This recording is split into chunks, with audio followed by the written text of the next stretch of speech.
நண்பர்கள் எல்லோருக்கும் வணக்கம். காண்டாமிருக வண்டுகளிலிருந்து தென்னங்கன்றுகளை எவ்வாறு பாதுகாப்பது என்று இன்றைக்கு நாம் பார்க்க இருக்கிறோம். பொதுவாக காண்டாமிருக வண்டுங்கிறது தென்னங்கன்று நட்டதிலிருந்து 3 வருஷத்துக்குள்ளே உள்ள கன்றுகளை தான் அதிகமாக தாக்கும். இந்த கண்ணில் பார்த்திங்கன்னா அகனைக்கான மட்டை தெரியும், ஓட்டையாக இருக்கும். இதெல்லாம் காண்டாமிருக வண்டு தாக்குனது தான். அலட்சியமாக எந்தவித வைத்தியமும் செய்யாமல் இருந்ததுனால காண்டாமிருக வண்டு தாக்கி இருந்தாலும் கண் வீரியமாக வளர்ந்துருக்கு. ஆனாலும் இந்த மாதிரி எதுவுமே பண்ணாமல் மருந்து தெளிக்காமல் மருந்து வைக்காமல் இருந்தோம்னா கன்றுகளோட வளர்ச்சி பாதிக்கும். அது பாலை விட்டு காய்க்கிறதுக்கான காலம் இன்னும் இழுத்துக்கிட்டு நீடிச்சு போயிட்டே இருக்கும். அதனால் நமக்கு மகசூல் பாதிக்கும்.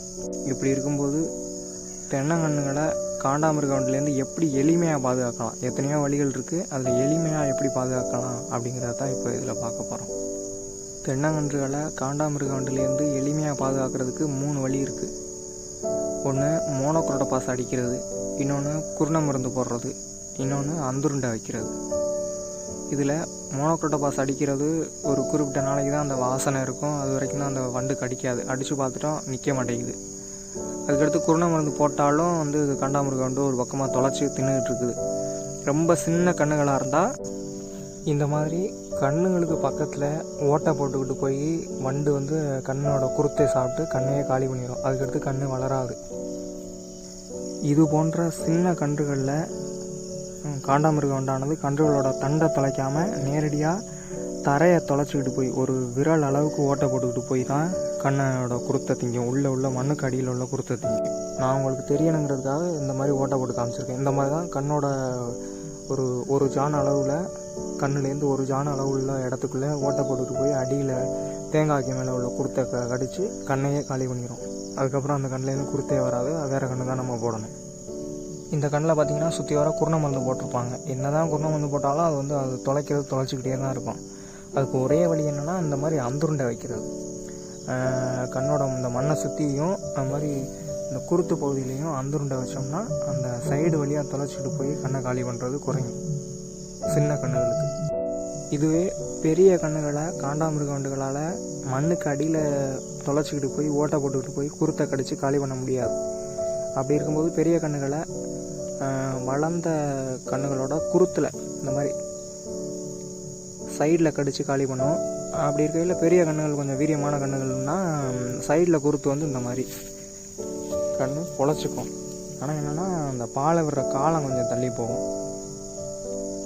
இதை பாருங்கள், இது சைடு குருத்து வந்த கண்ணு தான். அதுலேயும் காண்டாமிருக வண்டு விழுந்து குருத்தை காலி பண்ணிடுச்சு.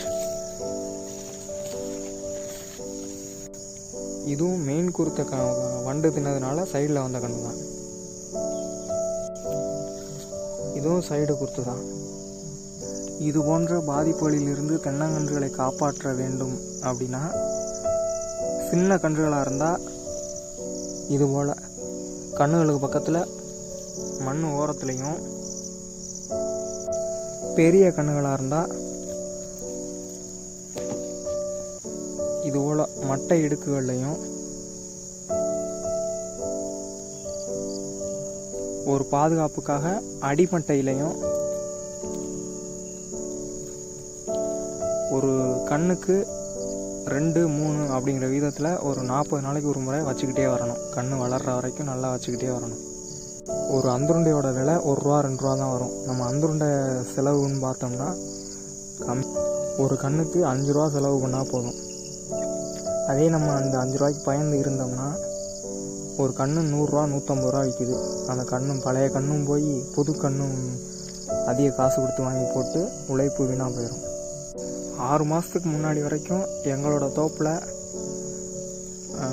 காண்டாமிருக வண்டுகள் வாய் வைக்காத தென்னங்கன்றுகளே இல்லை அப்படின்னு சொல்லலாம்.